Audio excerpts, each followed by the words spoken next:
The day the dusty cowboy arrived in Willow Creek, nobody paid attention to him because small. Towns are used to strangers, passing through with tired trucks and worn boots. But there was one quiet woman in the corner of Maggie's diner who looked at him a little longer than everyone else. And in that single moment she noticed something that the rest of the town completely missed.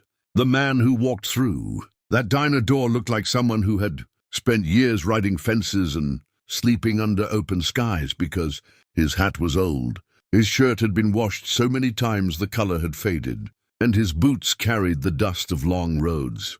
But there was something strange about the way he carried himself, because even though he looked like a broke cowboy, he moved with the calm confidence of someone who had never been afraid of losing anything. Outside, the evening sun stretched across the Texas plains like a sheet of gold, and the wind carried the smell of dry grass, while the old bell above the diner door rang softly when he stepped inside, and the people sitting at the counter barely glanced up because Willow Creek had seen plenty of drifters before, and none of them had ever stayed long enough to matter. The waitress behind the counter poured coffee without asking questions, because that was how things worked in towns like this. But when she finally looked up and saw his face, she paused for a moment, longer than she meant to, because something about his eyes felt different, calm and steady, like a man who had seen more of the world than he ever talked about. Her name was Emily, and she had worked in that diner for almost 7 years, which meant she had watched hundreds of travelers come and go. Loud ranchers, careless truck drivers, and lonely men who carried too much whiskey in their pockets. But this cowboy didn't talk loudly or try to impress anyone, and he didn't stare around the room like someone looking for trouble. Instead, he simply sat down quietly, wrapped both hands around the warm mug of coffee she placed in front of him, and nodded politely, as if he appreciated something as simple as kindness. The ranch hands sitting 2 stools away began whispering almost immediately, because that's what people do in small towns when someone new appears. And one of them leaned over and muttered that the guy looked like he had been sleeping in his truck for weeks, while the other laughed and said he probably wouldn't last 3 days in Willow Creek before moving on to the next town. The cowboy heard every word because his hearing had grown sharp after years of long, quiet rides across open land. But he didn't respond or argue, because he had learned something important during the last 3 years of his life, which was that the richest man in any room is often the one who says the least. What none of those men realized was that the quiet cowboy drinking coffee beside them had more money than every building in Willow Creek combined, because the man sitting there in worn clothes was Luke Carter, a millionaire who had once been famous across the entire ranching industry in America, a man who owned land stretching across several states and whose business decisions could move millions of dollars in a single afternoon.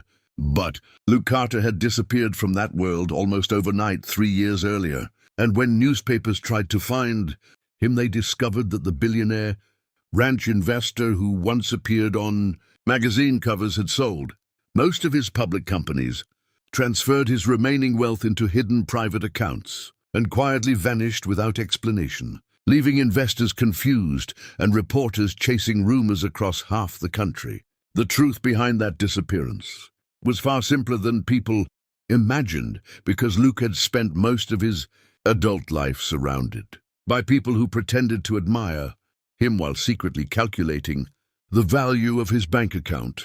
And after years of fake friendships and greedy partnerships, he reached a point where the money stopped feeling like freedom and started feeling like a cage. One night he walked out of his glass office tower in Dallas, looked at the city lights reflecting off the skyscrapers, and realized that no one in that entire world truly cared about him as a person.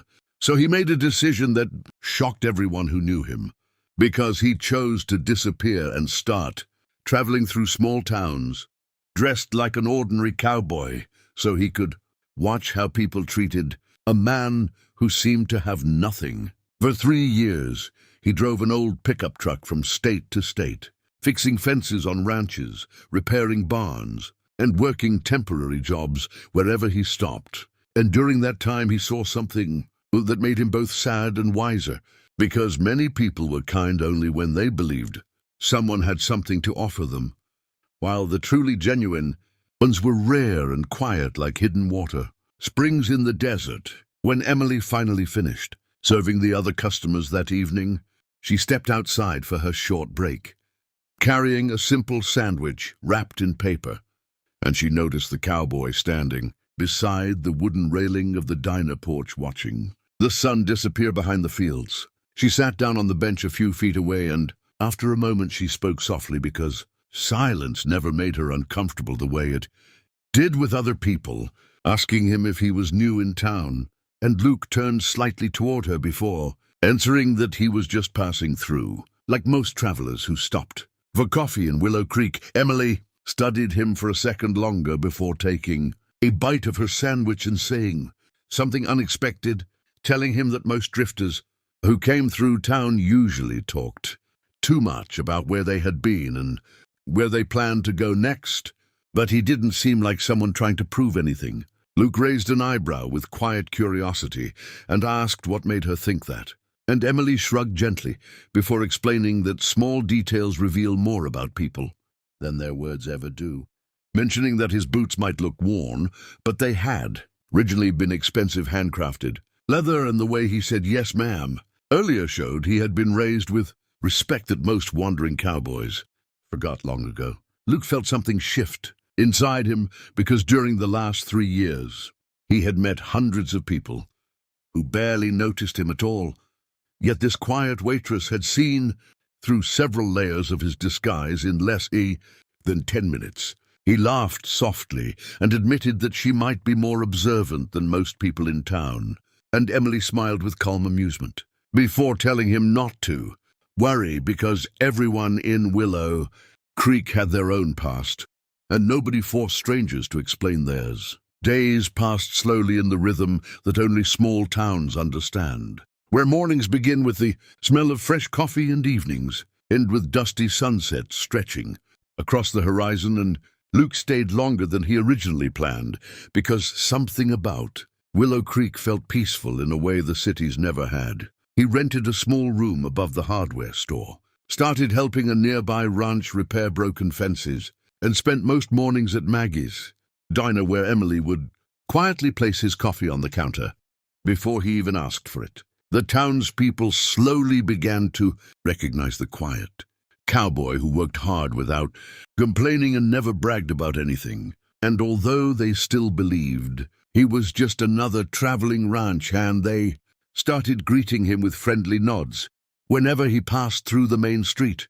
Emily watched him carefully during those weeks, noticing the way he helped elderly neighbors carry heavy boxes without being asked, and how he always paid for his meals with exact change while leaving a small tip even when money seemed tight.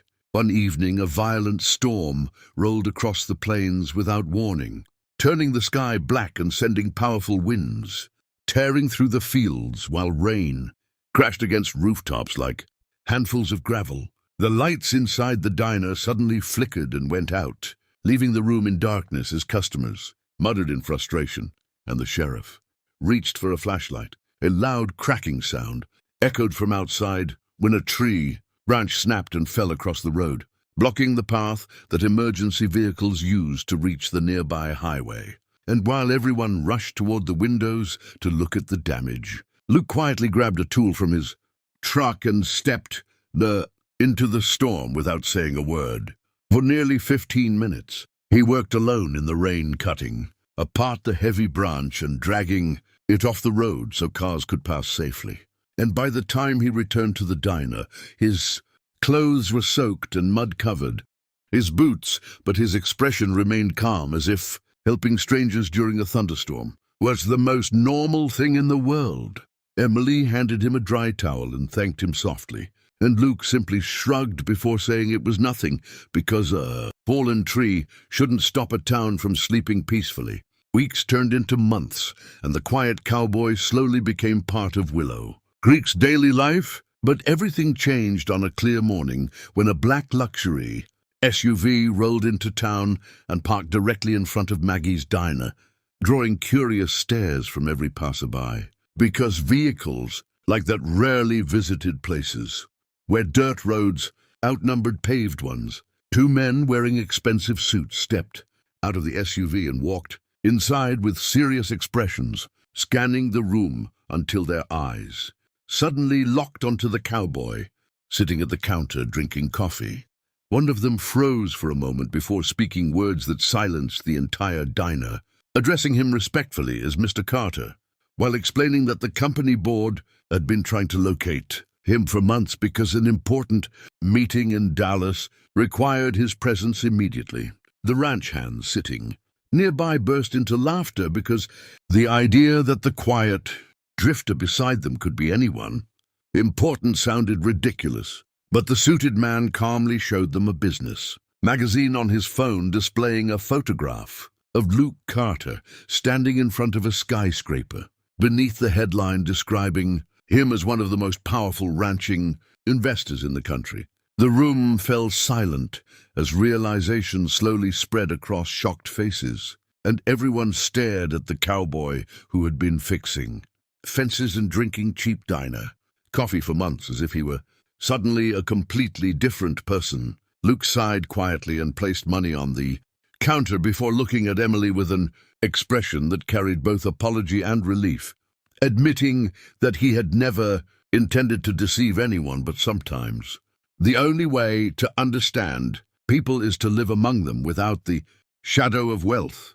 Emily listened calmly and asked him a simple question that surprised everyone in the diner, because instead of asking about the money or the companies he owned, she asked whether he was still the same man who had repaired a neighbor's fence the previous afternoon. Luke nodded slowly, and Emily smiled gently before replying that if that part of him had not changed, then the rest of the information didn't really matter. In that quiet moment, Luke Carter realized something he had been searching for during 3 years of wandering across small towns and lonely highways, because the one person who truly understood his heart was not impressed by his wealth at all. And as the morning sunlight filled the diner windows, he understood that sometimes the greatest treasure in the world is simply finding someone who sees the man behind the money and chooses to value that truth above everything else.